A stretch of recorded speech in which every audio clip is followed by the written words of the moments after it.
The drama over the size of an AEW ring, AJ Styles shoots on Vince McMahon, WWE Stars Pay Revealed, and more. I'm Luke Owen, and this is the WrestleTalk News. Support WrestleTalk!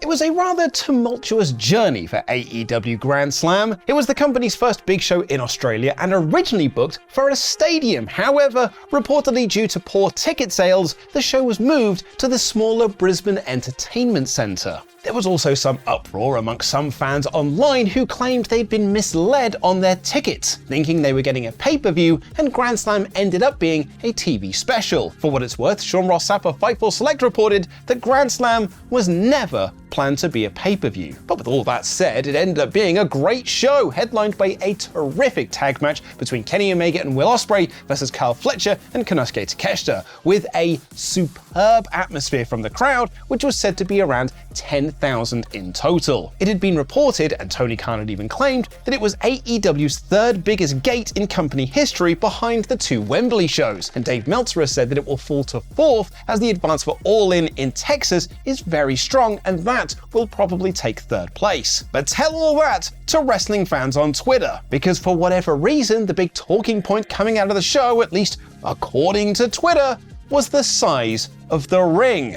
Title of your sex tape. There were even claims that AEW mismanaged the shipment of their ring to Australia and had to borrow one from a local indie promotion at the last minute. Like WWE, AEW uses a 20x20 ring. However, the one used for Grand Slam was 18x18, rented from PWA. This was apparently not a mistake or a shipping error. Sean Ross Sapp writes for Fightful Select, AEW typically uses a 20x20 ring in the United States and doesn't ship their rings overseas. There was no instance of forgetting the ring, not planning freight, or anything like that. The plan was to always use an 18x18 ring. AEW's QT Marshall wrote on Twitter, the AEW ring is a design that only AEW has. It's very rare that an independent company or a major company has a 20-foot ring. This ring is an 18-foot ring TNA's been using for years, an older Ring of Honor as well.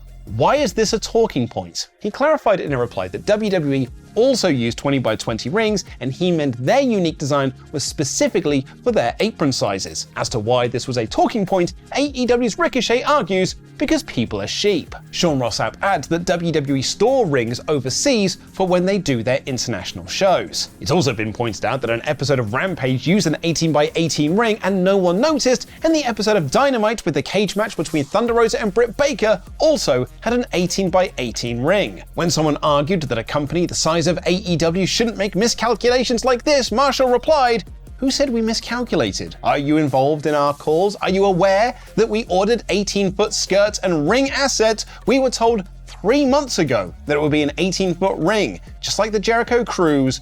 Relax." During the show, it appeared that Buddy Matthews rolled his ankle during his entrance for his match against Kazuchika Okada, and would later put up a post on Twitter blaming the small ring. The tweet has since been deleted, but also appears to be a kayfabe deal, as he also claimed that Okada used the smaller ring to cheat his way to victory. Steph DeLander joined the conversation, adding, "MFers be arguing about the ring AEW used. Let me tell ya, out of every single wrestling ring in Australia, I promise you, they chose the best one by far. No other ring in the country I'd rather bump in, lol." And being the cheeky little chappy that he is, Will Ospreay simply tweeted, "I like the ring." Perhaps this is a good and gentle reminder that Twitter is not a real place, and the wrestling world would be better off without it. We've got some more news coming up shortly, but before that, here is a clip from our most recent episode of Tables, Lists and Chairs, where we looked at the 10 worst Elimination Chamber matches all time. Well, this is just like, what the f*** are we even doing? Like, at this point, It's like we're leading into WrestleMania, and this company does not know what it's doing. Well, it sort of does, but they don't really know how they're getting there. So it's like, well, we put the title on Bobby, but actually, I guess we want to put it on Brock. How do we pin Bobby? We just take him out of the match, and then we just have Brock win. Didn't Brock win the Rumble? Yeah, it doesn't matter that it does. It's just like, it's just whatever. No one really cares. No one actually matters. We're just putting people in things, and then you get to WrestleMania. You're going to pay for it anyway because you're all a bunch of marks, so why do we need to try? That is this match. Yeah. And speaking of, Roman Reigns wins again, ASAT. So you spend time building up Braun Strowman. So this is the takeaways. He pinned John Cena, guys. He pinned John Cena. Pinned everyone. Yeah, I know, but it's like, you know, you got a list of people he's pinned before.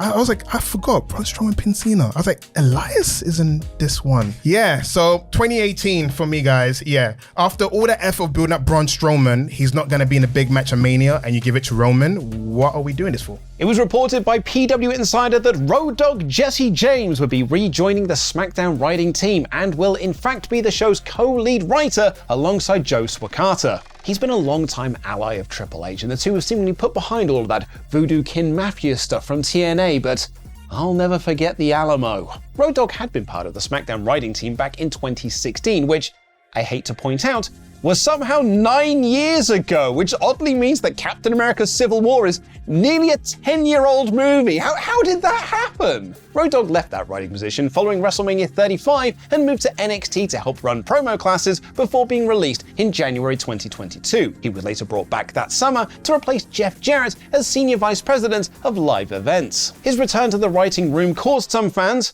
unsurprisingly on Twitter, to bemoan the choice. However, jumping to his defense was AJ Styles, who was a big part of the SmackDown brand when Road Dogg was the lead writer, which would include the rather disappointing WrestleMania run between Styles and Shinsuke Nakamura. Styles posted his defense of Road Dogg on Twitter whilst also adding in a little dig at a certain someone. He posted, "Before judging this guy from his past performance as the head writer, just know that there was a man who picked it apart to the point it was no longer his idea anymore. Gee, I wonder who he could be talking about."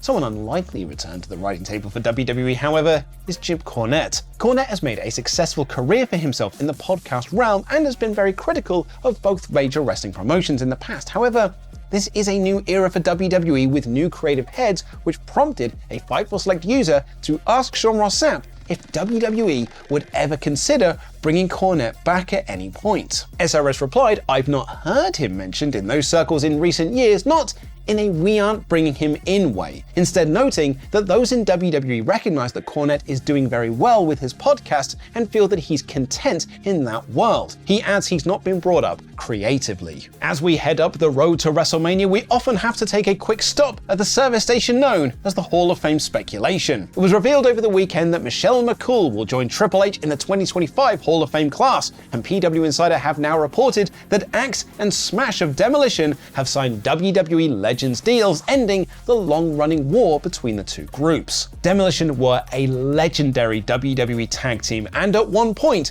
the longest reigning tag team champions with over 470 days with the belts. In fact, their run with the tag belts is the third longest reign behind New Day in 2016 and the Usos in 2022, and it's been argued by pedants that their run was with the classic tag titles, which have been defunct since about 2010, meaning they are technically the longest reigning champs of all time with those belts. Some other pedants might also point out Gallus and NXT UK, who held tag gold for nearly 500 days, but honestly, who remembers NXT UK? Demolition also have one of the raddest theme songs of all time, so add it to your Spotify playlist today and let me know in the comments how rad it is. Demolition did have their issues with WWE though. They filed a lawsuit against them in the mid-1990s to get the rights to the Demolition name and were part of a 2016 class action lawsuit against WWE for incurred traumatic brain injuries during their time with the company. They did appear in the WWE 12 video game and signed a deal with Jax to make action figures of them, and signing this Legends deal means that WWE will now be able to license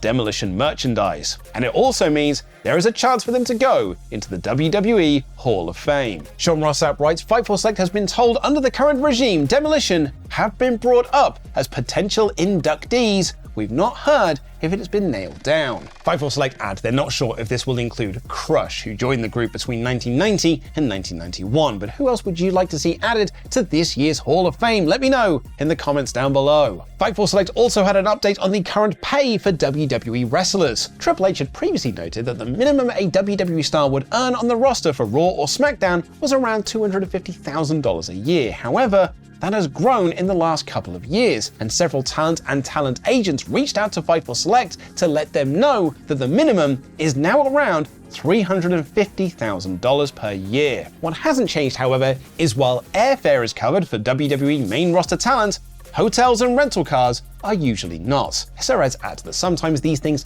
can be included, but it depends on what was negotiated when their deal was signed. It should also be noted that this is a minimum, and there are some talents that earn significantly more. The Good Brothers and FTR were reportedly offered upwards of $700,000 a year 5 years ago, according to Fightful Select. And perhaps this is why WWE reportedly lost out on signing Josh Alexander, who recently finished up with TNA. His contract with TNA finished up on February 14th. Valentine's Day. Bummer. And on that same day, it was reported that his agent Barry Bloom had secured him a landing spot, and it wasn't the one that people expected. Alexander was apparently quite high on WWE's list last year to sign when his TNA deal was done, similar to how they were keen on bringing in Jordan Grace. His former North tag partner Ethan Page is also in NXT. However, according to Fightful Select, we've not learned if the deal is officially signed as of yet, but AEW is the expected landing point. Speaking about this on Wrestling Observer Radio, Dave Meltzer noted that Alexander chose AEW over WWE because he wanted to secure a future for his family and sign the deal that offered him the most money. Speaking of money, and WWE's Asuka has posted to her YouTube channel to announce that her Twitter account has been hacked, saying, "If you see any posts from my account promoting products, services, or sharing suspicious links, there is a high chance it's a scam." This comes 1 month after Asuka posted a series of tweets about unwanted romantic advances to the point that TKO had to step in and take action to protect her. Be smart about the links you click, people. But do click the video that is on screen right now to watch the latest episode of Tables, Lists, and Chairs, where myself, Sat, and wonderful Tempest look at the 10 worst elimination chambers of all time.